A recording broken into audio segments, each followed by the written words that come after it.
Kyle Adams, aka Captain Spish. She knew I helped dogs and saved their lives. That's confidence and strength in the dog world. Teach me, oh wise one. Because nothing learns through punishment. It learns through reward. And a lot of times I'm dealing with dogs no one else will help. Oh my. Every dog should have these basic skills. Yeah, I mean, trust seems like the biggest step for any of this. You defeat the energy, you pop that bubble of anxiety. We know you're scared. Here's what you do about your fear. That's true power in the dog world.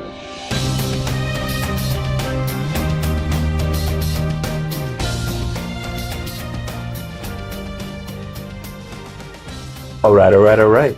Hello, welcome to Captain Spish Dog Behavior Podcast. I'm Captain Spish, and this is T. Tommy Doom. Yep, First Mate T. Tommy here as always. Nothing better to do with my life. well, you do. That's why you're going to leave here soon, because you can't be here all night. No, that is true. We all have lives, even if it's just feeding yourselves and working. Yeah. Is that really a life? Anyway, that's a subject for an entirely different podcast. That's true. Is that life or is that just existence? Yeah, we're not about that. If you're on YouTube, don't forget to like, share, comment, subscribe for sure. We're a small channel, as you can tell. We're just starting out and kind of getting things going. Yep. This is our very first video, so it's probably going to suck. Enjoy the suckiness. If you're here for the cringe, you're going to get plenty of that. But, you know, probably that's part of life too, or is it just existence also? Who knows? I'm going to turn this volume down. I'm trying to keep from clipping on our audio. Yeah, now it's down too far. Clipping. Oh, is it back? What? There. Oh, what the? Little delay. All right. Yeah. We've had nothing but technical difficulties today. So it's been a fun day. We were supposed to be interviewing Kimberly of Bull Terrier Freak on Facebook and YouTube. And just my laptop's too old. That's what you get when you buy a laptop in 2011 and don't replace it. I guess I can't handle the newest version of Chrome, and we couldn't do video interviews with her. So, but we're back to this. Oh, well. Yeah, we got other things to do. We'll get it there. But we got the video working, it seems, and we should have some good audio. But anyway, this episode will be about listening to your dog. What does that really mean? Should you do that? Do dogs speak? I mean, you discussed the whole leadership aspect, being able to interpret your dog. So in a way, yeah. Well, communication's about interpretation. Communication, interpretation. Yeah, communication is an art form. It always will be. We always have to create a message and broadcast it, and then people have to receive it, or animals, and decode it. And in that decoding, you kind of inject a bit of yourself, because you have to kind of have a base knowledge of yourself. And, what do they mean by it? Then you have to think outside of yourself. And I think that's where a lot of communication failure occurs, where you're just thinking about yourself and your perspective and what you would mean. But do you know that other individual well enough to actually change your decoding programming to actually understand what do they mean by it? What are their experiences? How are their personality? How is their personality influencing the way they message? You're going into like heavy duty, like you're talking decoding and everything else, and I feel like we should be hiring a wind talker from World War II to figure out how to talk to a dog. Well, that's me. I'd be the wind talker, and so would other people in my profession that do it right way. So you should always listen to your dog, because they're almost never really wrong, like the way they interpret. They'll see a dog walking down the street, and to you, that's just a dog walking down the street and walking normally. But your dog sees the tail position and the micro-body language and the tension and the proud actions of that dog. And your dog will see that dog has potential for being aggressive or bold. And depending on your dog's personality and the way they see themselves in the world, they could take offense. And so your dog will then react to this dog when your dog hasn't reacted to the last 3 dogs on the walk. And they all look the same to you, but your dog saw the subtle differences in that dog's conversation. And they're not wrong. That dog's probably not trustworthy. Even though to your human eye it seems totally trustworthy, it's just a dog walking. But your dog sees that kind of tension and that attitude they have, because they read the micro body languages, the little teeny changes, micro changes in facial musculature and body musculature and rhythm of movement. I mean, dogs can be trained to actually detect Lou Gehrig's disease early because they can see a slightest change in gaits of people walking. All right. Well, I mean, I think it's pretty established that, dogs in their own way are very communicative and whatnot. So let's take it from me, a novice who absolutely knows nothing about this.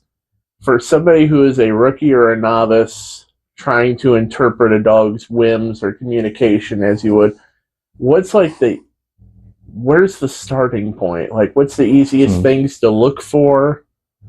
And then, we could kind of build on it from there. Because like I said, especially for me, I don't know jack about this. So, well, yeah, I mean, everyone kind of starts with the basics of, well, the tail wag is a friendly gesture, and, the way the ear's position can show how much focus the dog has on what they're looking at. And to me, the dog's ears are kind of like our shoulders mixed with our eyebrows. So really high raised eyebrows and shoulders usually means very focused and tense.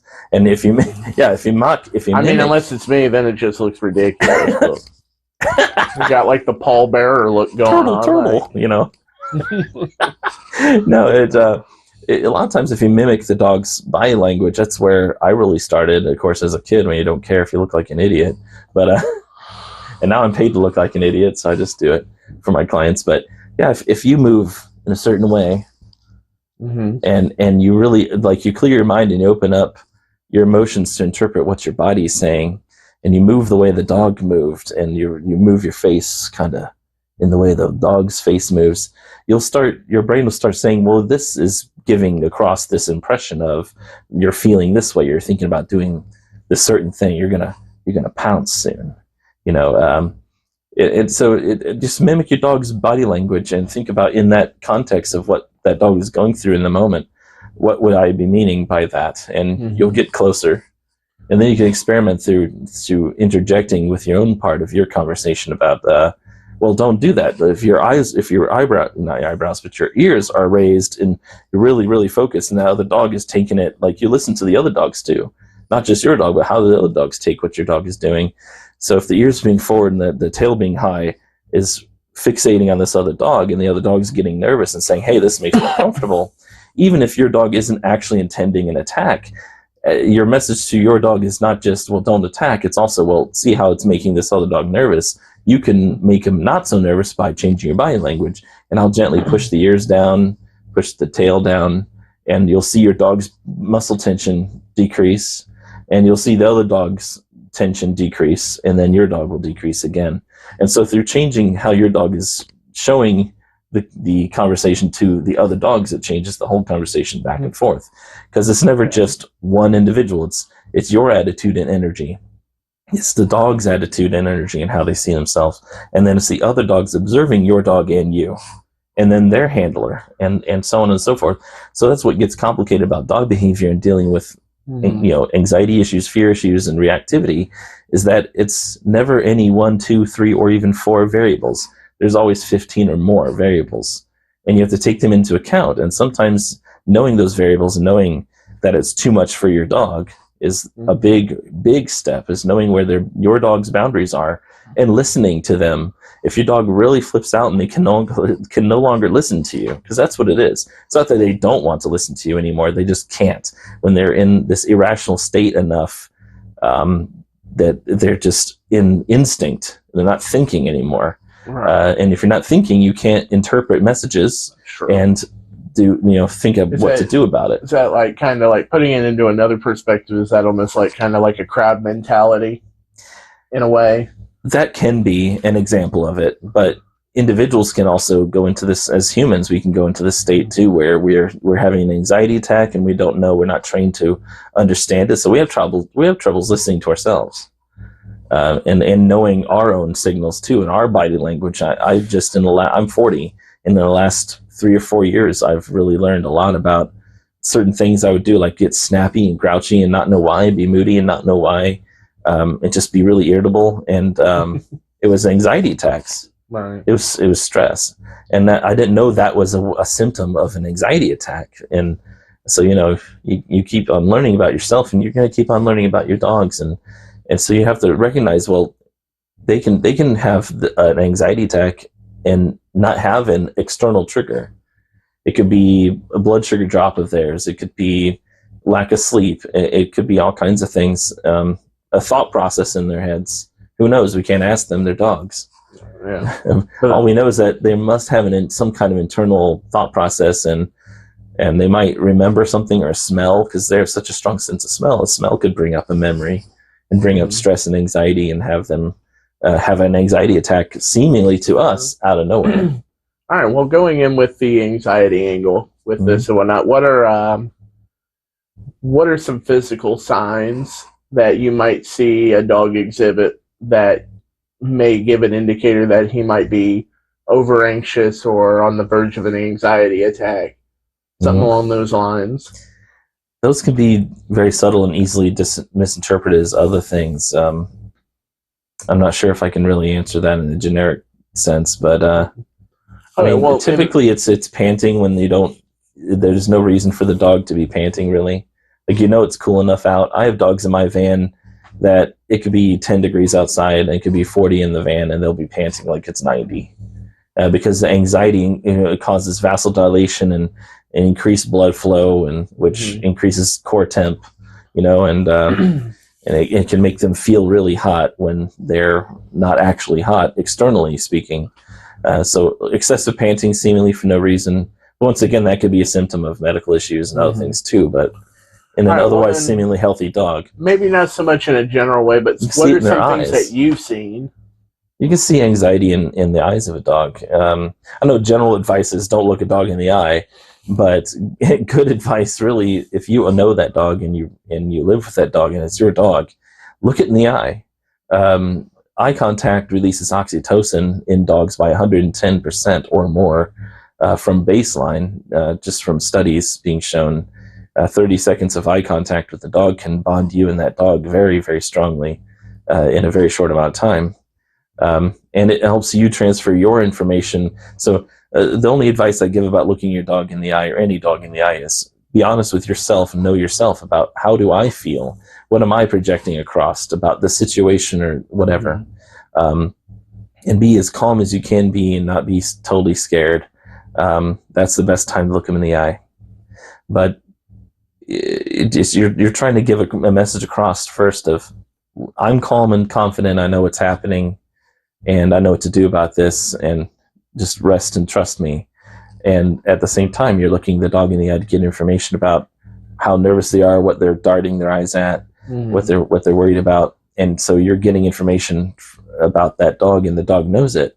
So in a trusting system, a trusting relationship, you should be able to be open and vulnerable about your feelings. So when someone that's strong and that's your leader listens to you and knows and understands what you're feeling, and it doesn't destabilize them, and it helps mobilize them, and they understand, and they let you have those feelings, and they help you understand what to do about them, that's real strength. And that really helps reduce anxiety, is when they're listened to, they're understood, and they're guided, and patiently, and no matter how long it takes.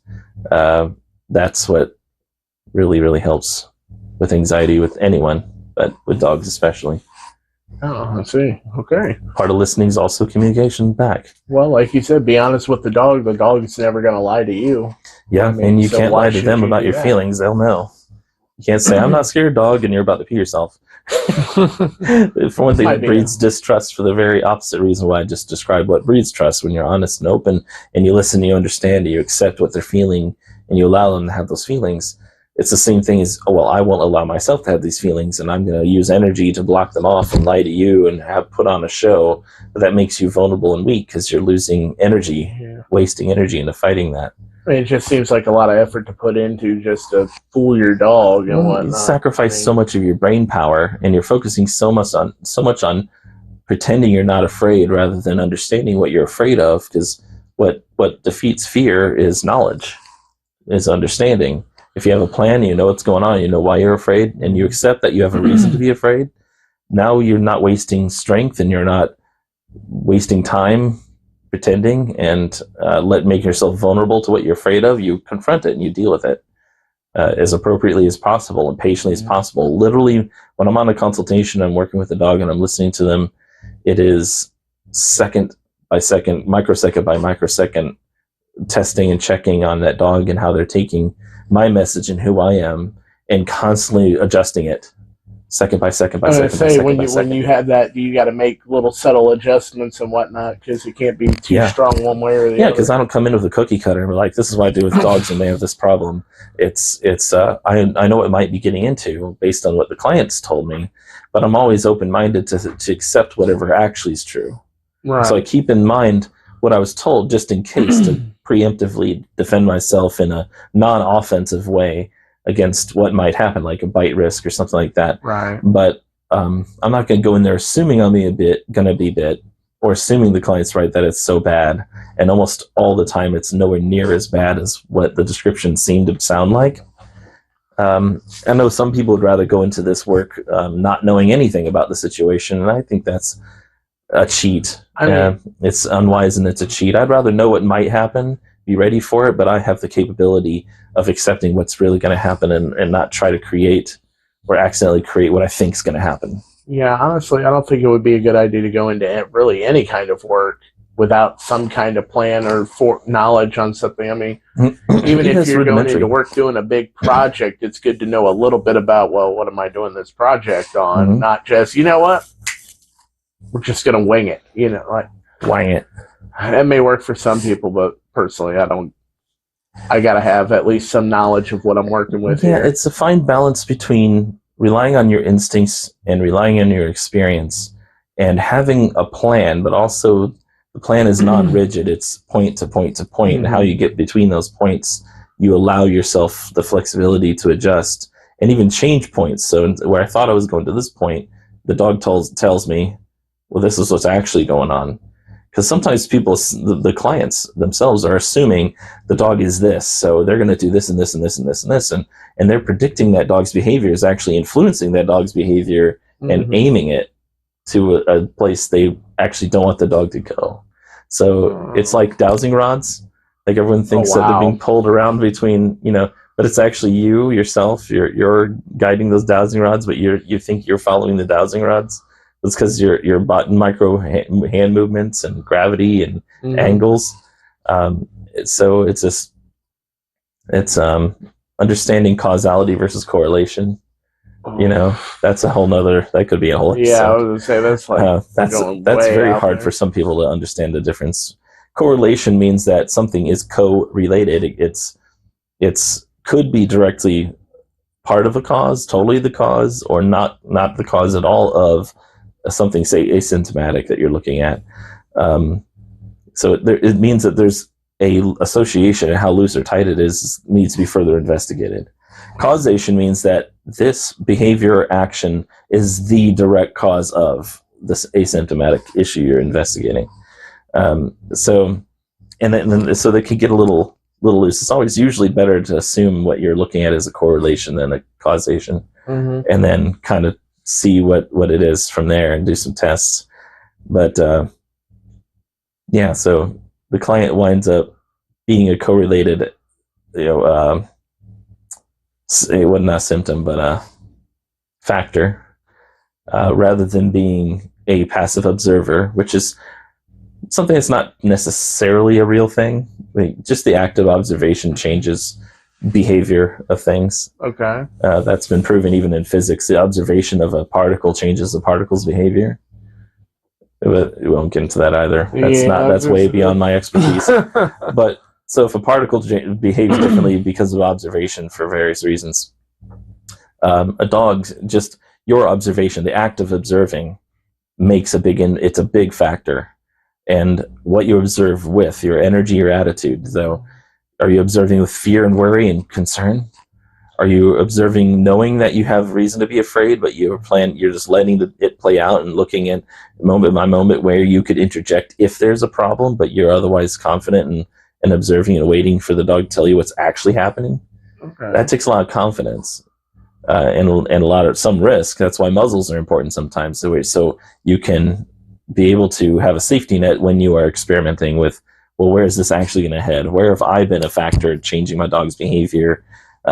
What's the pure actions this dog's going to take in the situation without me being worried and observing worried and being just hair trigger ready to jump on the dog. And the muzzle will help with that in some situations, or physical barrier, or both, or a long leash so you can kind of let them out, and then you can, depending on your reflexes, or all the above. Different situations require different tactics. Yeah, and the more tools you have, the more power you have, and that can help an observer or a handler or a client act in a more neutral way and observing way, because they know they have a plan, they have a tool, they know how it works, they have a plan of when to use it. So now let's see what the dog tells us. Let's see what actually will happen here. So instead of me putting tension on the dog because I can't risk it getting too close to this other dog because it might react, and that in of itself is actually making the dog react when it was already teeter-tottering between play and fight, and you put weight on, oh, I'm scared and nervous, I want you to retreat from this dog, and it puts weight towards fight. You can actually just wait it out and see. And sometimes the dog that dog is interacting with is going to put weight one way or the other based on how they behave. But I'd rather see how that what it says to my dog and how that changes what direction my dog chooses to go than me be a factor in preemptively, fearfully pulling them back or being scared and triggering a problem that didn't have to be there and stealing an opportunity from my dog to learn to put weight of its own on its choices and learning about the dog rather than just itself. And me influencing it. So a lot of situations are like that. That's part of listening to your dog too, is giving yourself and your dog the ability to experiment and to be listened to, mutually listened to. All the more reason to be honest with your dogs and people too. You should really be honest with people too. Definitely.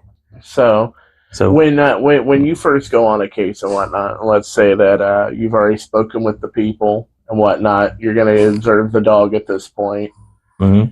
And is there anything that you look for first and foremost when you're trying to gauge what this dog is trying to tell you? I mean, is there like one particular thing or a couple different ones? Like what's your process of trying to interpret what they're saying? The first step to listening is to reduce as much of your own background noise as possible. So mental discipline of clearing your mind of predisposed ideas and keeping your experiences in the back of your mind to help guide you in case something happens, but not bringing those experiences into reality, negative or positive.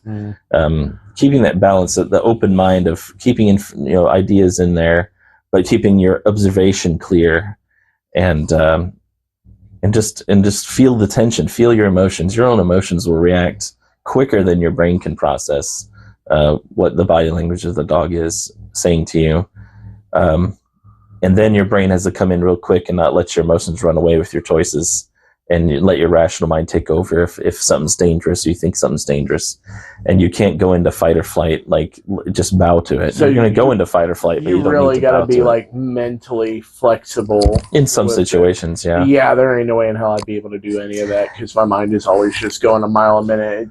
I can't. Well, my mind's going a mile a minute, but I can change tracks, like leave other tracks in the background, kind of. Okay, but I'm saying, like, while you're going a mile a minute and you're thinking back to other things that might be able to help this particular I think my mind's experience. Processing a mile a minute more than it's thinking about its own things a mile a minute. My mind would be more like, okay, let me do that, and then I'm thinking about a meal that I had like 5 days ago and how amazing it was, and I can't put that out of my mind, and then it goes into some weird song I heard on YouTube just recently, and then next thing I know, I'm missing an arm and the dog isn't hungry anymore.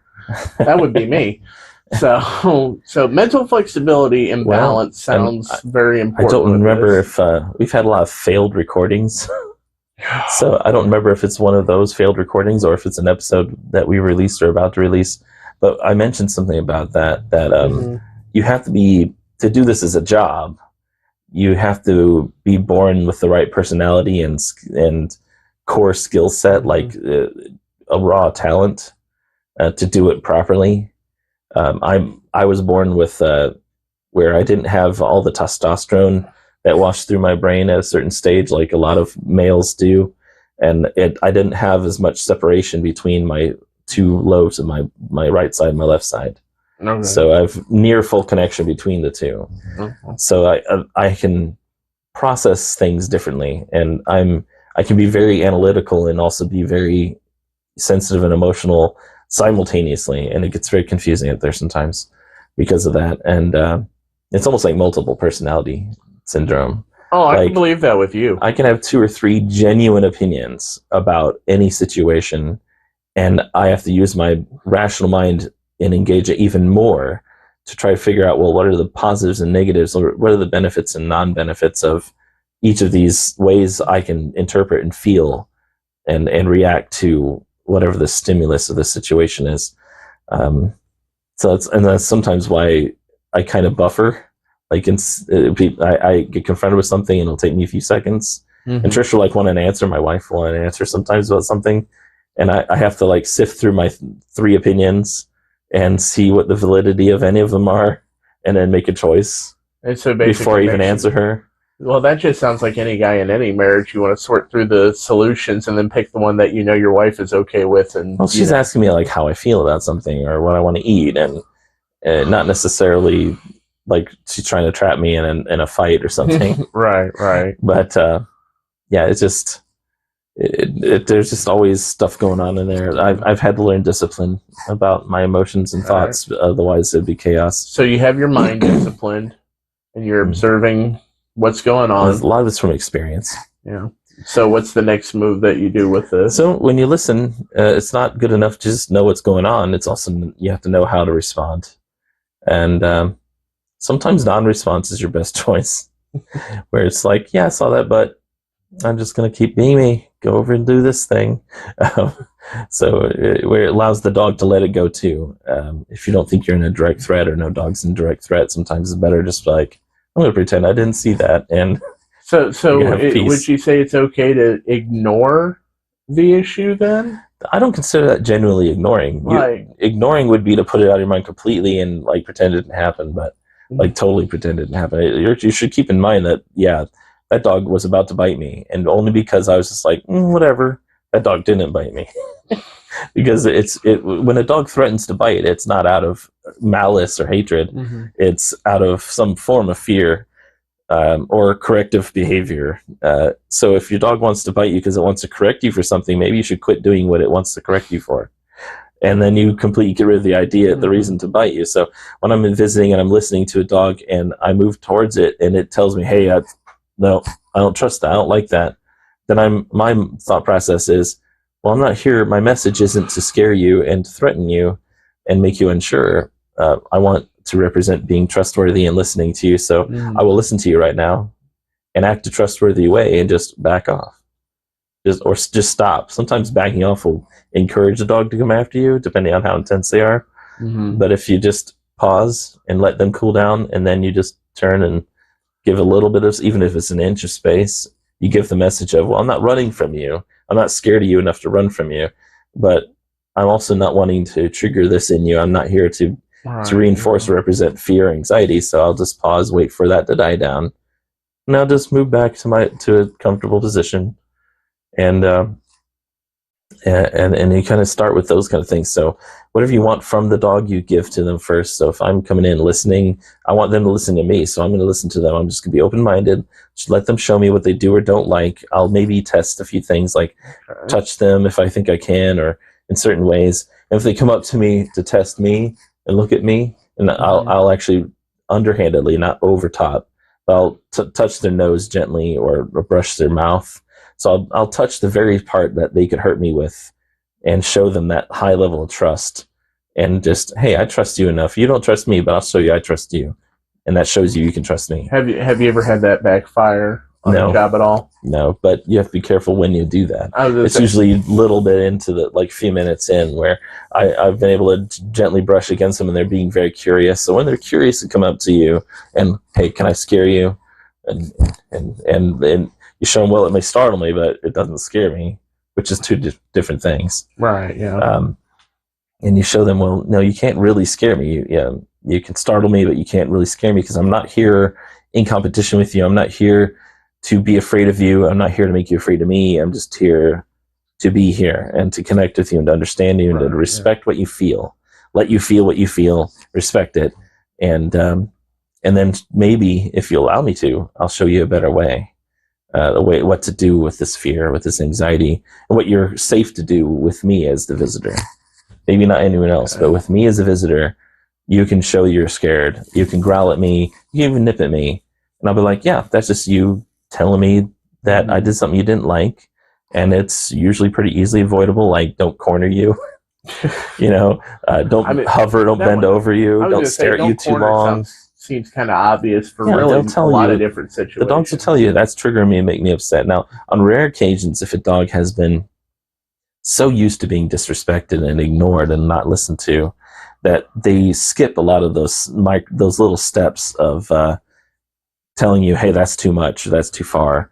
And those dogs are more dangerous to deal with because they're so practiced at just jumping to the end. Like, everyone always hurts me, scares me, so I'm just going to go right to being more intense or biting even. Have you had a lot of those in your time? Not a ton. It's that takes a dog that's lived a life that's twisted its perception very thoroughly through a large sampling size of individuals that have responded negatively to them. And it'll take a large sampling size of people that allow them to express that and not respond negatively again. So it's something you've seen, but it's not a very common one that it's not. It's almost a behavior that has to be intentionally created, or just a perfect storm of disasters to make it on accident.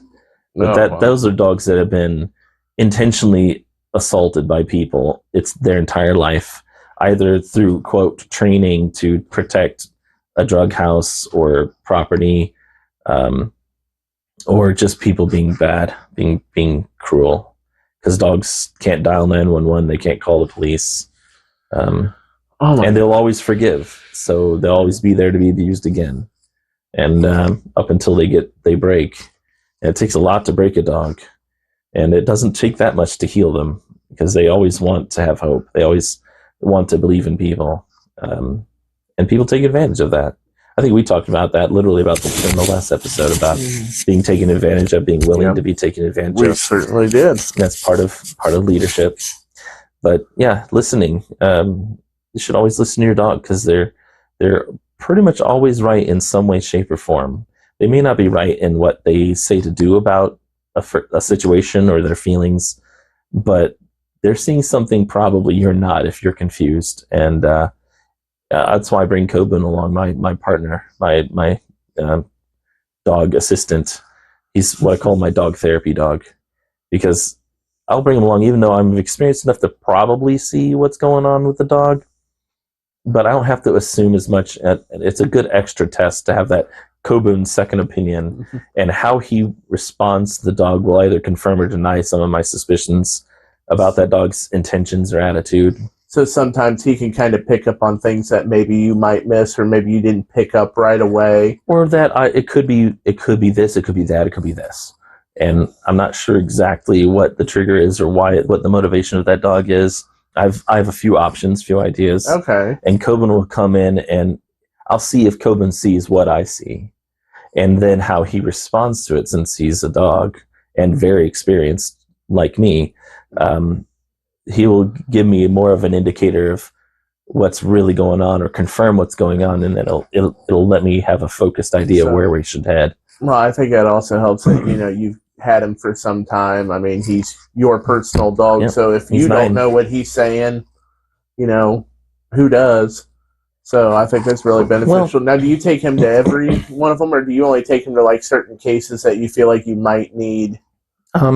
I'll take them to ones where the people say, yeah, I think it'd be helpful to have a dog come along with, or cases I know they're very reactive, and I usually ask the people, do you feel comfortable if I bring my own dog who's trained, who's, experienced in dealing with these kind of issues with reactivity or aggression or whatever. I usually just call it reactivity if I haven't observed, because it's just a good general term. That makes sense. I've only met maybe 3 dogs I would label aggressive, like as a personality trait, because a lot of dogs have aggressive acts. Doesn't make you aggressive. Just because you have aggressive actions in situations you think it's appropriate doesn't make you a wholly aggressive person or dog. But when a dog I label aggressive, like as a personality trait, it's because of, like I just mentioned, where their world's so twisted that they know beyond almost any shadow of a doubt that every person or animal that they encounter hurts them and will hurt them. And so they don't give warning, not much, if any. They just target and they go to destroy it. Not much growling, not much barking, just go straight. And how intense they are, they're just there to kill and destroy because they think they have to protect their own lives. And that fortunately, not unfortunately, but fortunately, is extremely rare. That's good at least. Yeah, but the problem is those kind of dogs are hard to rehab because you have to first get them to be less reactive in general, and then you have to start showing them how much is really they're causing aggression in other dogs, and that's a big hump. And once you get that across to them, then you have to show them how they don't have to trigger and how not to trigger in every situation the other dog. And you have to pick the right other dogs around so you know that they're not, the other dog isn't going to receive and take the trigger and the bait and react negatively. That's where Coben comes in, where he's the first dog that no matter how much that dog gets in Coben's face or challenges Coben or reacts aggressively, Coben may yell back and tell him to chill out or play instead, but he'll always switch over to just like, I'm just going to ignore you. You can come up and sniff me and I'll just like, whatever, I'm just Coben. Wow. I'll make myself smaller if I think I'm towering over you. I'll crawl on the ground and try to be smaller and make you feel less threatened. I mean, he sounds like a really good assistant, honestly. He's very good. He trusts me. And it's a lot of self-confidence. I didn't even know that you actually took him out on jobs and whatnot. I've taken him to jobs that there's a probability he could get bit, That's his job. But of course I muzzle the dogs usually to prevent that. Coben knows I take every step. I don't put him in a situation where he's guaranteed to get hurt. It's not likely for him to get hurt, and if he does, I come and deal with it immediately. He doesn't have to worry about defending himself, so he gets to be himself, and he gets to trust me, and he gets to trust himself and trust his instincts, and have that clear mind that I can enforce on myself that dogs can't just do for themselves. Okay. So and so when dogs challenge him, like come into his face, he won't unhealthy avoid like, oh shit, Right. But he will healthy avoid. Nope, not here to challenge you. I'm just going to be me. Just imagine him like rich people, like turning their nose. That's kind of what it is, yeah. So the dog's like, hey, challenge me, look me in the eye. And Coleman's like, no, I'm not here to do that. Just very calmly, and he waits for me to come in and deal with it. And then he wags his tail and he'll come up and poke me and they'll walk off. Because dogs will poke out of, it's amazing, just one touch with their nose will convey how they're feeling to you, and they'll feel how you're feeling about that all through one touch. And it's a love to you, and it's feeling from you, and it's feeling to you. Is that one of their common things that they express is through the nose? Yeah, a lot of dogs will. Sometimes it's a paw, but usually it's a side touch with the nose. A lot of people, my clients will be like, "Why is my dog drunk? What's going on?" Like we'll be on the walk, and I don't know. Did you give him any hooch for the pooch this morning? Well, sometimes it's a shoulder check, sometimes it's a paw, sometimes it's a butt bump, sometimes it's a nose bump, But it's just a way to passively quick touch, and it's a quick touch of the person they love to check in. How are you feeling about what's going on? Are you proud of me? And then I'm happy, and I want you to feel that all through a single touch, and like through the butt, the shoulder, and I'll have to tell clients, well, they're checking in on you, telling you that they feel great. They want to feel your energy and how you feel about what's going on. They want to share that. They want that connectivity. They need to be listened to, and they love to listen to you, especially when they get used to that being always a good thing. That when mom and dad say something, whether it's verbal or through touch or just through a smile, their body language, they want to absorb that information. They want to hang on every word, so to speak. And so I have to tell them, well, they're cutting you off to tell you something, to touch you and to connect with you. They don't need to like totally ram you like that. You can tell them to slow down, or when you can observe your dog through the side of your vision, and as they come up, you can put your hand out for them to touch or poke, and you can poke and touch them preemptively so they don't cut you off, and they'll really appreciate that. All right, so say we do a little bit of a lightning round here, in my opinion. So I'm going to tell you things that I've observed the dog do and what I think it's meant, and you can tell me how totally, absolutely wrong I am. Or right, who knows? Maybe I'm a savant. So maybe you're just a person with a brain. You bring it. Well, I wouldn't say that. Come on, people have brains. Don't give me that much credit. I always give my clients So I know you've talked about the nose thing, so I'll start with that. It's like every time I've ever experienced a dog growing up, like, nudging me with the nose, every time I've seen that, it's usually like, I want attention or I want food. Like, it's one or the other. Yeah. I mean, so. Well, and the dog may have done that once, and they see they got that attention, and then now they're conditioned to do it that way, and that's okay too. They should be able to tell you when they're hungry. I've seen dogs pawing, and that usually means like, again, attention, like, come on, love me, I'm right here, and whatnot. One that I think is pretty obvious is, when they rub up against your hands and whatnot, it's kind of like, pet me, give me scritches, Mm-hmm. We had a thing my dad showed me. It was like, if you cup a dog's ear and you rub it a certain way and then move your hand away, like, they immediately just like go right back to it and whatnot. I mean, could that mean anything different than what I'm saying? Like, the paw thing, is it always going to mean I want attention, love me? Well, or could it mean something else, like, something's wrong, hey, what's... Well, that's the thing, that you have to take it in context. So does the dog look worried or concerned? How frantic is the pawing? He could be trying to tell you he has to go potty. He could be saying there's something scary outside. He could just simply saying, I'm very anxious. I don't know why, but can you do something about it? I just want to make sure that if I ever get a dog again and he's pawing at me, he's not trying to tell me little Timmy's stuck down the well and, I let a child die. I need to know. No, like I said, you have to take it in context. Like, is it near dinner time? And really, you should train the dog to tell you. Like, you need to tell the dog what that means to you. By when they do that, you respond in a certain way. Like, to me, for instance, if it's a puppy and they're going to paw me and they're going to bother me, I'm going to immediately be like, oh, you got to go potty?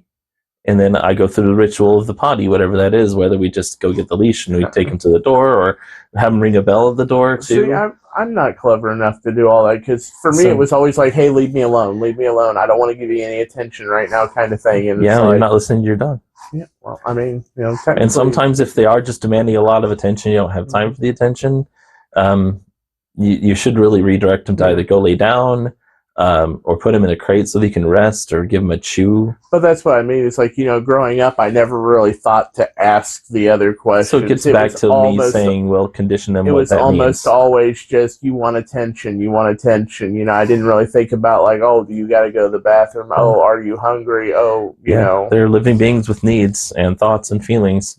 So you have to ask yourself, well, what's the probability? What is in the context? And so Coben, when he's upstairs sleeping, he usually doesn't bother me. But if he's whining and he's sitting in his bed, he wants me to cover him up, right? Because he's cold.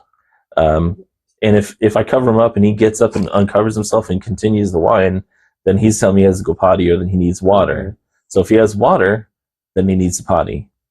If he doesn't have water, he may still need to potty, but he may also just need water. So you have to go through you figure out the context, because it's very high context language. So simply pawing doesn't mean anything. Just like simply wagging a tail doesn't mean anything. Wagging a tail always meant, oh, you're happy, Yeah.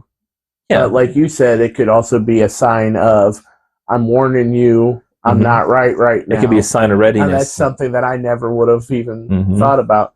And for the record, for everybody out there, when I was like, pawing, leave me alone and all that, I didn't ignore dogs all the damn time, all right? So don't think me as a terrible person. It's just... most people do that stuff. It's okay. Yeah, but the dogs forgive. I was a gamer growing up. Dogs forgive you. You're pawing at me and I'm going like this, like, no.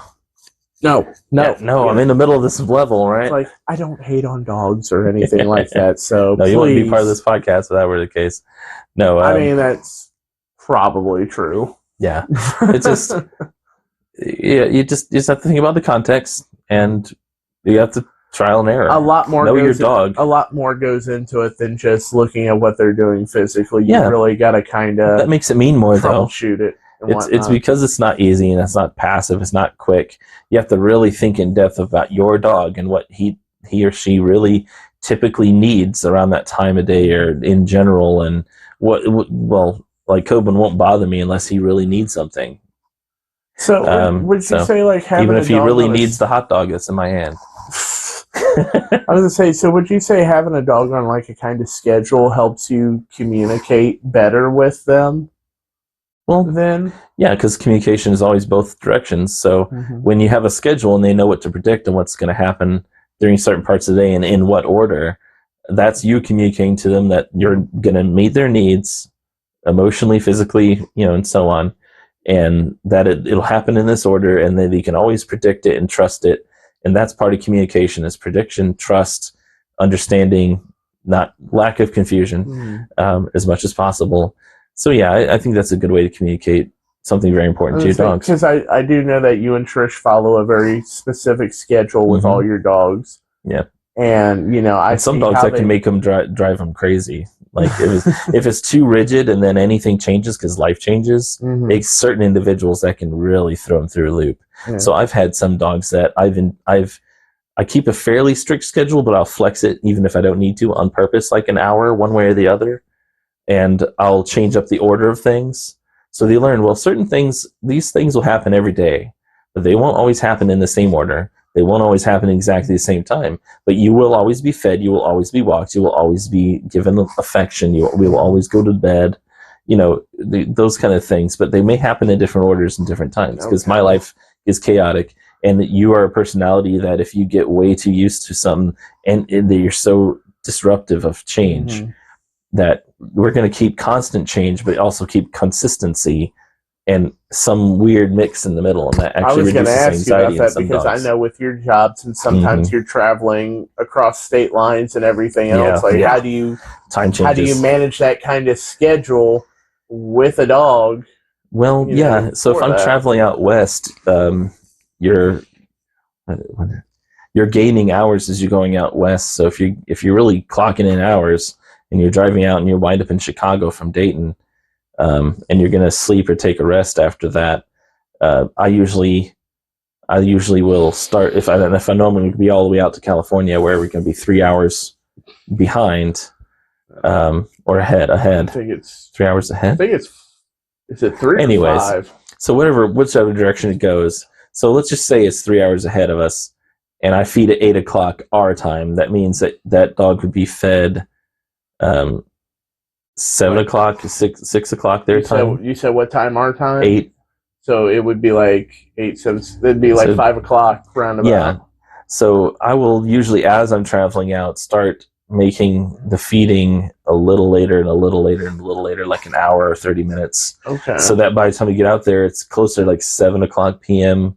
would be about what they would be used to on that time zone. So you just adjust for it if you think it'll be a real problem. Or like a lot of times Porco, when we travel with me, I'm just chugging along so much that he gets fed when he gets fed. Like when we're about to go to bed, that's when you get fed, even if it's midnight. Sorry, and he'll get snacks. I always share little snips of anything he can eat that I'm eating, so I spoil him. So let me ask you that, because that's gonna divert a little off the communication conversation here, but. Given as how when we recorded this, Thanksgiving's right around the corner. Real quick, what's a do and don't for feeding your dog? What's the worst and the best? What you mean? What's safe and what isn't safe? Yeah, kind of like that. Like, people are going to be given leftovers. I'm not a vet or a chemist. There's charts online you can find. Okay, and talk to your vet. Is chocolate really that bad for a dog? Oh yeah, chocolate is toxic, but toxicity is usually based on dose. So, and doses with chocolate is based on how much cocoa or cacao is in it. I've known dogs that have eaten cocoa covered or coconut mat from a garden and died because it shuts their liver down. Because cocoa is really toxic. Okay, is there any kind of milk chocolate they can tolerate up to a certain amount based on their body weight. Okay. Tolerate means like either you won't notice any difference, but the dog may have a little upset tummy and it just gets over it, or tolerates it all the way up until they get explosive diarrhea and vomiting out both ends, which depending on your dog's age and size could be life-threatening because dehydration is obviously life-threatening. And gastroenteritis can occur and other things like that. And mild liver damage could occur. But, livers, once again, based on age, can regenerate to a certain extent. But of course, you don't want to be betting on your health or your dog's health, the regeneration of their liver. But yeah, it's that's why it's good just to avoid totally. I've been known to give Kogun an M&M or two because it's milk chocolate, and it shouldn't be nowhere near toxic enough to give them a real issue. But obviously, I don't make a habit of that. Yeah. And the darker the chocolate, the stronger, the higher dose, the more dangerous it is. What about throwing some stuffing or mashed potatoes on their plate and whatnot? I don't know. It depends on what you put in there. So xylitol is in a lot of things. It's a natural sweetener. It's actually very healthy for humans, but it's absolutely liver death for dogs. In low doses, once again, it's a toxicity load. So in low doses, it could be the liver can filter it out and they could be safe. So I used to worry about dogs grabbing, because sugar-free gum, a lot of it has xylitol, and I worry about my dogs grabbing used gum off the pavement and then dying. But my doctor assures me that xylitol is very water-soluble, so if it's been chewed for almost any length of time, it should have a much lower dose of xylitol. Obviously, something's not ideal, but nothing to freak out about. Xylitol's in drywall at times, so I've had dogs eat drywall and be in danger. Not my dogs. I mean, I just imagine a dog eating drywall in general is not a good idea. I mean, it happens, though. Believe me. So, like I said, I'm not a vet chemist or anything. I can't really give an answer to that. But something as a behavior expert, I can tell you, when you're feeding your dog high-value food, they may behave differently than their kibble or other things, and they may become possessive or even aggressive about that food towards other dogs, or even small, like children or people, even if the dog's never shown that behavior before, if they've never had something so delicious and high caloric value as turkey and gravy and potatoes. So they may get really weird about it. So just be a little extra cautious. Feed them their treats in their bowl, preferably maybe even in a crate, especially if you have guests over. So if they do have any reactivity, everyone's safe. It might just startle people, and you'd be like, yeah, my dog's just being a dork. He doesn't know how to handle his turkey. Okay, but yeah, just watch out for behavior changes based on high value food. If you don't know that dog very well, or that dog's never in your knowledge experienced that before, just watch out. Same thing around Christmas. So when you're giving gifts to your dogs, I've had a few clients call me out because their dogs got along seemingly swimmingly and totally fine, and then they had them get together for gifts, and they had all the dogs out with the gifts, and all the dogs are excited, and they're wondering what's in that paper, and all the crunchy noises and all the toys out, and this dog has this toy and that dog has that toy. Now you're going to get something, and a fight started because all the extra energy and excitement and the unknown and the unobtainability of the next gift, and it started a problem. And I had to come in and help them heal that, because the dogs broke each other's trust because they trusted each other, right? And now a fight happened that they didn't even understand why it just happened, but it did. That just sounds like kids at Christmas time anyway. Yeah. When you stop and think about it, like those clients even look back, like, just looking back on it, we think, well, duh, of course there was a fight that started. But they took for granted, this is part of not listening to, is assuming and taking for granted a relationship or others' relationships, like the dogs' relationships, just because they fully trusted each other in every situation before, never possessed toys from each other or food. In a high energy situation where there's lots of guests or people, or even if they're not there anymore, if they were there recently and the dogs aren't used to that level of excitement in the last few days, that can linger in stress in the dog. And then now you introduce all this excitement, the unobtainability of the mystery packages and the crunches and the noises and the squeaks of death that some of these toys make. Squeaks of death. Yeah, that's what squeakers simulate, is squeaking and death of screaming animals. Crunchy plastic water bottles are like ribs crushing, and crunch of skulls and ribs. Dogs are predators. They're animals, so what it is. So you have to think about now, so they're all excited, and the more excited a dog is, the less rational they are, the more reliant on instincts they are. And so your dog that Trixie or whoever it is taking a back seat, and now it's the dog from 10,000 BC, and this is a cave somewhere, and we're all killing things.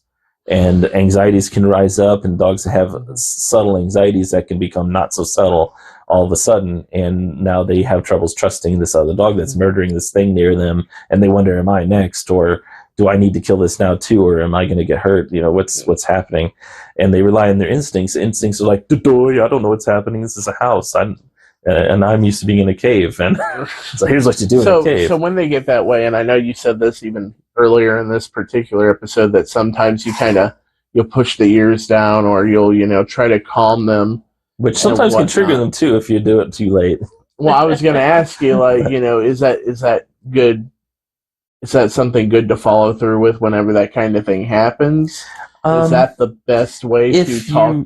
If you had a dog down? If you had a brain fart and you put your dogs in these situations, which happens, judgment called, mistakes. Get a hold of or calm the dog you think would listen to you the best first. You always seek the easiest route.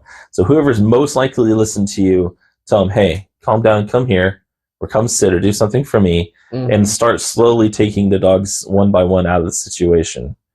If you have a partner you can trust, ask them to get another one. So if you have 3 dogs, one of you gets one calmly, the other gets the other, and you both watch out for if the third wants to pursue or anything weird going on, and just get them out into other rooms and let them detox. But you still also want to pick the one that you feel you would be able to do that with the easiest. Yeah, because if you pick the one that's least likely to listen to you, it'll take longer, and the longer that the situation goes on, and the more a dog resists leadership, the more out of control the other dogs think everything is. I was just gonna ask you, if they see that dog being more defiant, does that communicate to the others, we don't need to really pay attention to what they're doing?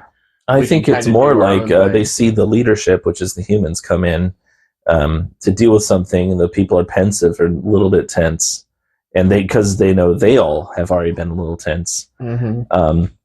And now this dog is not listening to them, and so the control is coming in to bring control, and it's not bringing control, so everything's more out of control. Okay. You see? And sometimes the dog doesn't listen to you is the one that can't listen to you. This is the one that's the most intense or instinctual, and so you can sometimes, as you're trying to suppress that, it'll rise up and meet you and compete back, so you can sometimes inadvertently increase the energy of the whole pack because you're going after the more stubborn dog.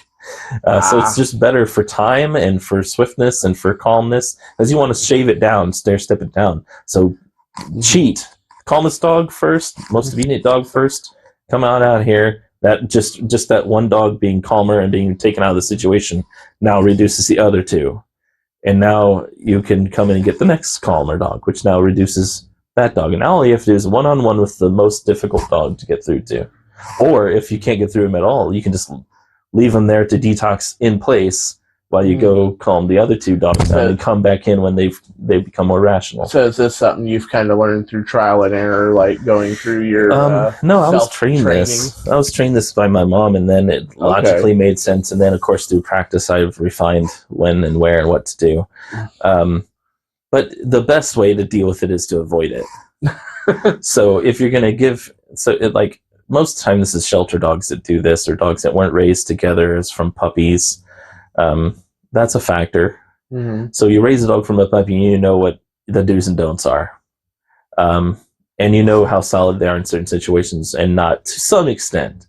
Now, dogs are individuals, and sometimes they'll surprise you. Right. Especially if you're not an expert and you're not constantly exposed to the dogs and their weirdnesses. But so dogs, especially ones you rescue as adults or from shelters and you didn't raise from puppies, I would recommend taking them in 1 or 2, depending on how confident you are about the relationship, to get their toys. And if you really want to get them really excited, take them out one at a time. That's what we do. We raise most of our dogs from puppies, but we still take them out one at a time because we think it's more special to them.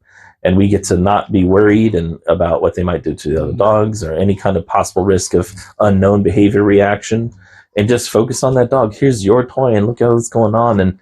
And you get to play with it, and we get to play with you, and we get to laugh at what you're doing without any worry about how that's influencing the other dogs, or you're going to run into them or accidentally bite them or try to play with them with a toy too rough and they don't like it.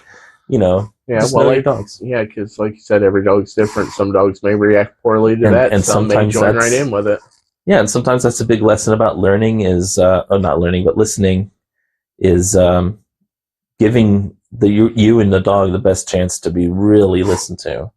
And so if you're going to give them treats and toys, do it one-on-one. I think that's more fun. You get to listen more to that dog, and they get to tell you how happy they are about the toy and not be distracted too. That's just a better way of doing it. And if you have two dogs that really get along and like to play with toys together and be curious, and they've had a good history of being okay with that, then 2 dogs at a time. But once you start getting into 3 dogs, and depending on their personality differences, and better to just stick with doing it one at a time. There's more benefits and there's no real risks, and it's just safer. It's better. I mean, when you put it that way, it makes a lot of sense. Yeah, so because I give my dog Christmas toys and stockings, and most fur parents, I would say, probably do. We're team no kids all the way, so it's doggies. Doggies are our thing.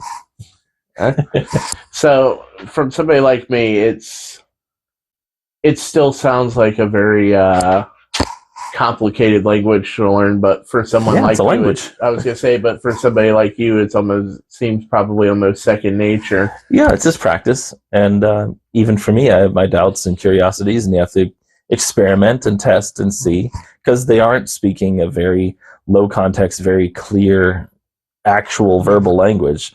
They have to use motions and cues and timing and situations and the context of the situation to try to communicate their feelings, and that's why dogs sometimes misunderstand each other too. That's why there's a difference between exposure and socialization. Okay. You know, the buzzword of socialization. We can actually have a whole episode on that, but I'll touch on it a little bit now because it's part of listening to your dog. And so exposure and how dogs listen to each other. But exposure is, here dog, here's other dogs, so let's go to the dog park, and here's some random dogs I don't know, or I might know but I don't know very well because I've visited them before or something. But usually I don't know these dogs at all. Wow. And well, you're a dog and they're a dog. So you both speak dog, so you should be able to figure it out and get along, and you'll learn things from these dogs. But what you're doing is, here dog, here's a bunch of random dogs. Hopefully you understand each other and there's no misunderstandings, and that you know as a puppy or a young dog how to deal with a misunderstanding. And I'm just going to stand over here and talk to my friends at this dog park, and it's ignorant. It's not a good idea. And so they have misunderstandings, and your dog gets bit, and then their dog rests the rest of their life, because that's very common. I was going to say, the way you put that, where they just kind of introduce the dog and then kind of go out and do off their own thing, it's almost like you're just trying to get rid of it so you could have a social life. Just because it's a social event or social situation doesn't automatically make it a positive one and a good experience for the dog to learn good habits. It's just as likely the dog to learn bad habits, even if they're not attacking other dogs.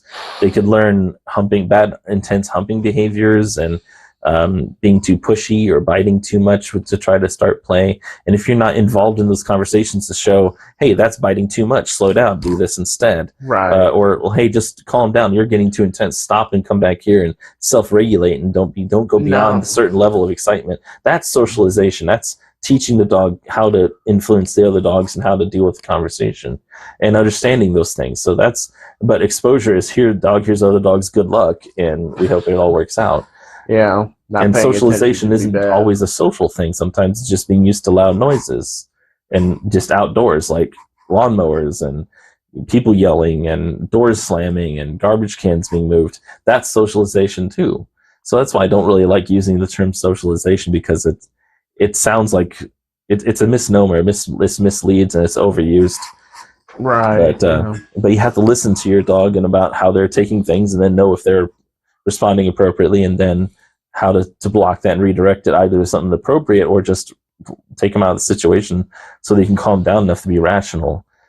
Have you ever been on a case, or not even a case, but just like in general, have you ever come across a dog that maybe you've had a hard time personally trying to interpret what they're saying?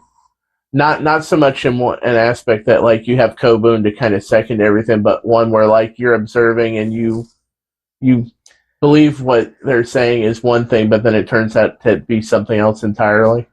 Well, yeah, and I usually communicate to the clients, like, because it's high context. I was like, I'm not 100% sure what this dog is saying right now, so we're gonna have to wait and see. where it heads, what's going to go on. Or I'll experiment and test by influencing the direction of what the dog's doing, either through a touch or through redirection or getting their attention, and seeing if I can. And if I can't get their attention, it tells me how fixated or focused they are and what their intentions might be. And then I take it step by step. So just like when Coben wakes up and whines, I have to figure out, is he uncovered? Is he cold? Does he need water? Does he have to go potty? And I have to take and prioritize that, listen to what is most likely to what's least likely, and go through it and see and experiment, see what makes him quit whining. Because he will when he gets what he needs. Pardon me. But we'll have to figure it out. So the same thing with the dog. So you're growling at me. I'm not sure if that's just you telling me, because I don't know this dog. I don't know if it's you telling me you're nervous. Is that you telling me I'm about to bite you no matter what you do? Is that just how you greet people? I mean, because I've had that. The dog is like, "What's up, dog?" And it's cheesing at you. That's what they call that. Which sometimes dogs can do that and still intend to bite you. But most of the time it's a friendly gesture. But you don't know for sure because the dog's growling and baring his teeth at you. So with a dog that's a cheeser, I always am a little cautious at first until I wait and see where they take it and how calm they get, how quick, or how they deal with how I approach them. And then I kind of adjust my conversation from that. Makes sense. So it's kind of like asking questions, clarifying questions when someone gives you a comment. Yeah, get them probing questions. So if I don't have Coben to help fast track to this Coben reacts this way, so I know what this dog intends, I can just test and see. And so you just kind of how I touch or move or not move or what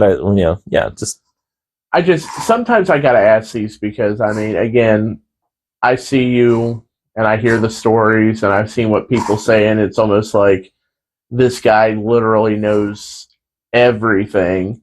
And then, when we have these discussions and everything else, it's like it's almost like, does he really run into trouble with some of these? Is it always smooth sailing and whatnot? I run into trouble quite frequently. I mean, that's why I'm out there to deal with his trouble. But it's my job to very rapidly go through the most probable issue that it could be in the right way to respond, usually interpersonally between me and that dog.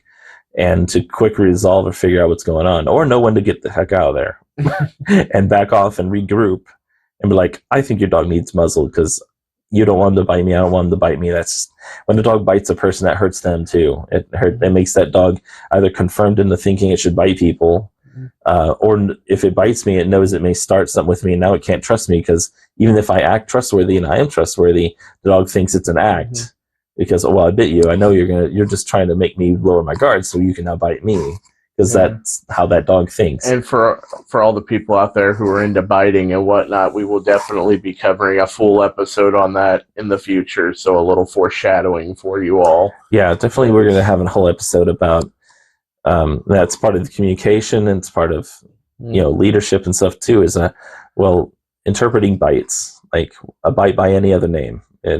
The intensity, the intention, the outcome, the intended outcome or lack thereof, and that really our society treats bites inappropriately. Like, the dog bit, therefore it's bad. It's always bad, and the dog's bad. The dog has no right to bite, no matter what happens, no matter what anyone does to them, and that's just unfair at best.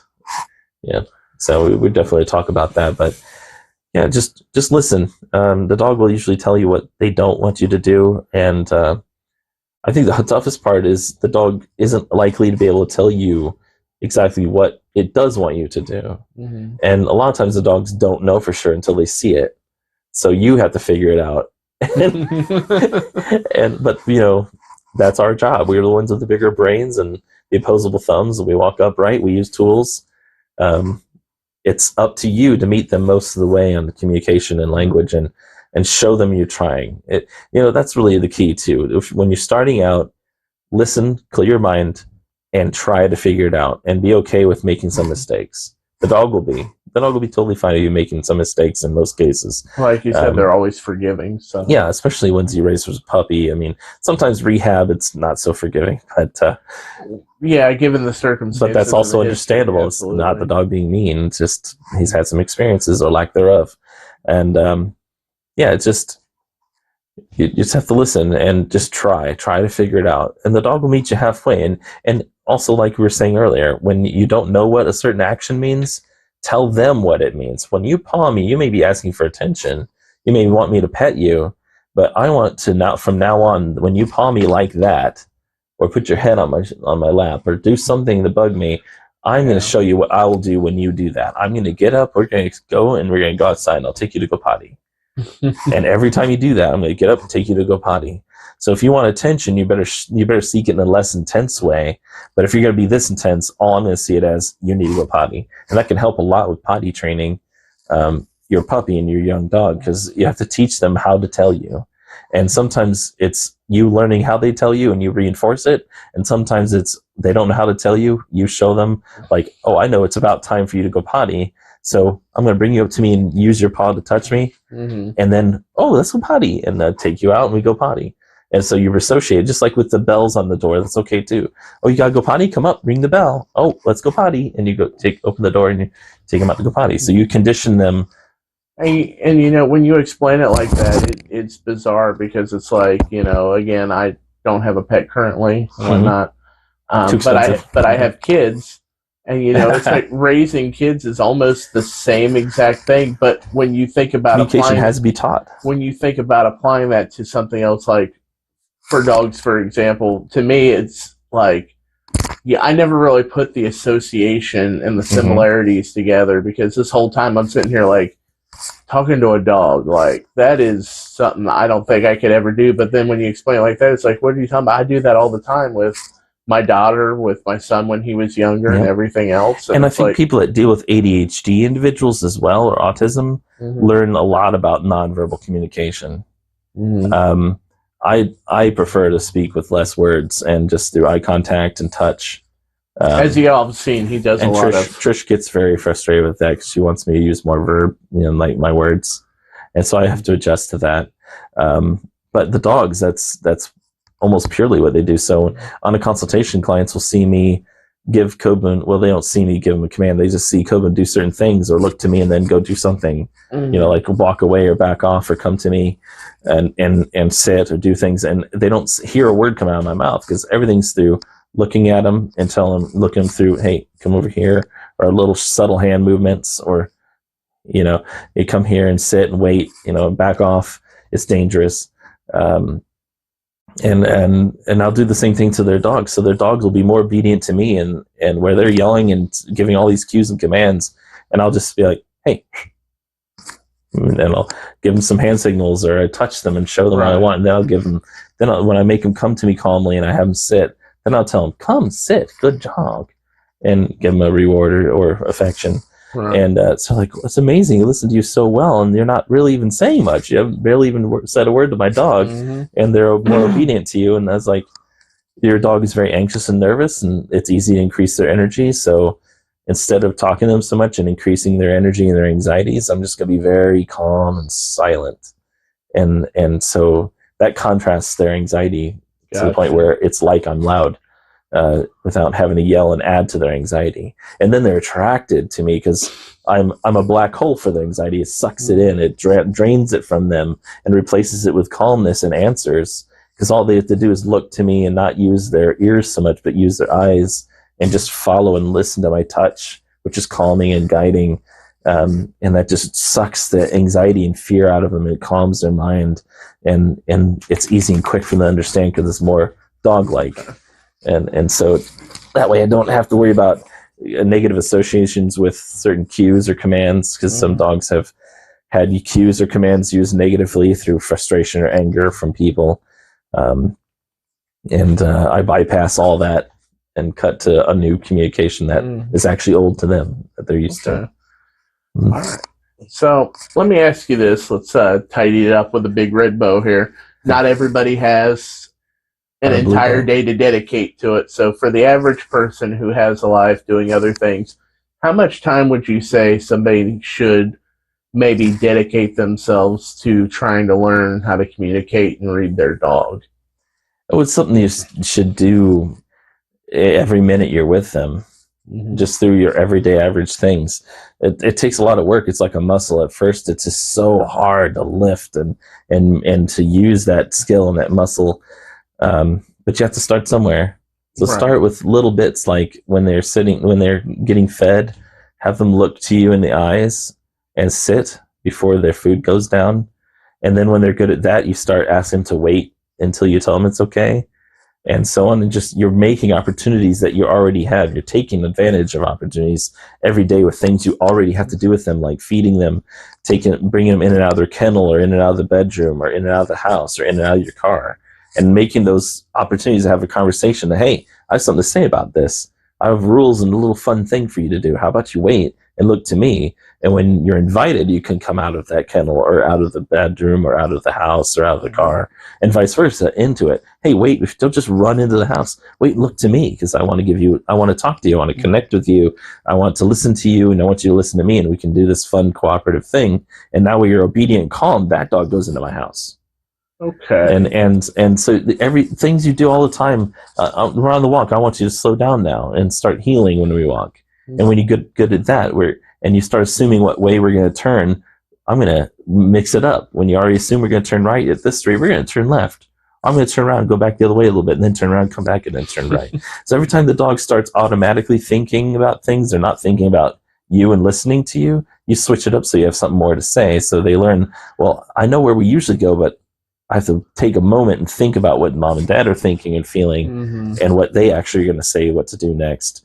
And that's engagement with communication. So really the best starting point is taking something that you would normally do and then turning it into a conversation. Adding complications. One way. Yeah, making them have to know that you have something to say, and that it's fun, and it makes you happy, it makes them happy, and it's a little bit of a challenge, and that drains mental energy and reduces anxieties too. And it increases quality of time with your dog, which decreases separation anxiety issues. When they know that the time they have with you is going to be valuable, with connection and communication and listening both ways, and it's going to be fun, it's going to be encouraging, it's going to be more about yes than no, then they're going to want that, they're going to crave that, and they're going to accept it, because those 5 minutes they got to spend with you before work now are filled with more connection, rather than you being busy and stressed and disappearing. And then that ends up building the trust in them, and means they want to communicate more with you, and they may start opening up their own pathways to conversation, and then before you know it, you're running a business. And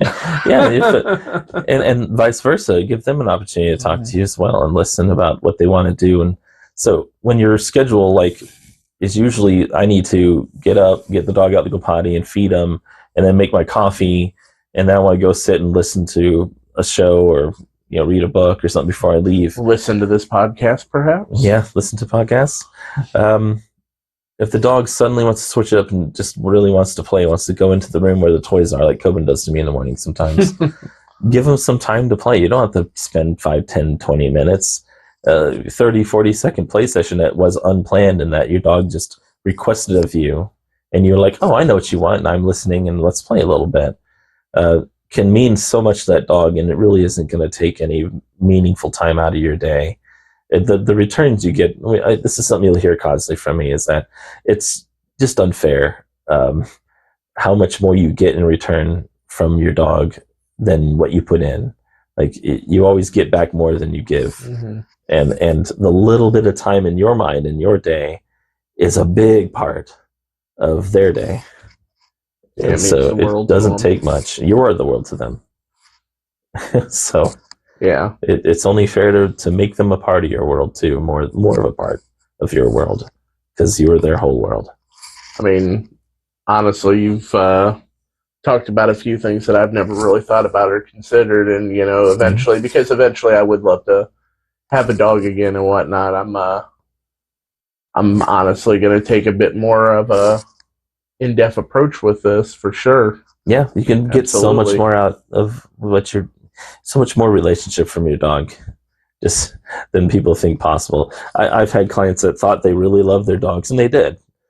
But their capacity to love their dog increased because their capacity to listen and to accept and to understand what they're listening to from their dog increased so much that their relationship with that dog was so much greater than they ever experienced before, through very simple little changes about just listening and trying to figure out what they want, and being unafraid to fail and make a mistake about that, what the message might be. And that's because that's how you readjust. It's how you learn. That's how they learn. And they will honor that. They'll honor you for your attempt. Moral of the story, don't be afraid to be the weirdo that talks to their dog. Nope. Whether it's be words, touch, all the above, body language, that they're highly in tune and they're very sensitive. Absolutely. So take advantage of that. Accept it. Make that part of yourself too. And as much as we can make dogs more a part of ourselves, the better we'll improve humanity. That got like deep out of nowhere. Like you were up here and then you're just like, now let's take it down. let's take a knee and let's pray to Dog Almighty. Dog Almighty. Well, wow. If anything's worth worship, it's dogs. So praise dog. May dog be with you. And don't forget to like and subscribe if you're on Facebook or YouTube. Make sure you click on those buttons because we really need that. It'll help with the algorithm and help spread the show, make our tiny little channel just a little bit bigger thanks to your few little clicks. And please listen to the whole show. Play it in the background somewhere. Ignore us and just run it. Because how long the show is watched is a big part of the algorithm for all of the platforms, including the podcast platforms. But commenting and everything, just interact. Don't be afraid to say things. If you want to share a story or anything good, like that, bad, please, absolutely. I'm here to learn too. I mean, I don't mind conversations with people, and if you have some feedback, whether it's positive or negative, bring it on. Tell us if we should just blur all this so you don't see it and you can only listen instead. I mean, beg us to go back to non-video format. We'd be okay with that. But we'll get better at this as we get used to being in front of the camera a bit more, and maybe we'll even get separate cameras so I can actually look at you, Tommy, rather than showing this to the customers. I mean, yeah, my neck's all right, for now, but pretty soon it might be like, I got a carpal tunnel thing going on. Can you get you a swivel chair? Swivel. Like I got. I use swivels for work. This is for play. But yeah, well, that's pretty much it for today. And you've been listening to the Captain Spish podcast with Captain Spish and First Mate T. Tommy here as always. Tommy Dillon. We'll see you next time. Ciao. Edit that shit out, bro. It was unconventional, but it worked. And I never tell clients, just like I never tell the dogs, not to be scared. Unfortunately, dogs don't have the ability to just talk it out with you. See, there's all kinds of different types of bites, but I'll get into that later. What's happened here? How did this start? How can I help you? You reward good behavior and you discourage or redirect bad behavior into good behaviors. Warm talk, anecdotes, stories, get to know me, get to know them. Yeah. What you do or don't do with that dog, how you handle that dog, how you think and feel and what you do with your thoughts and feelings around that dog. And it's going to be for the rest of that dog's life. You can't just unplug the corgi and plug him back in. I'm going to be open and honest about it. And that was like watching art.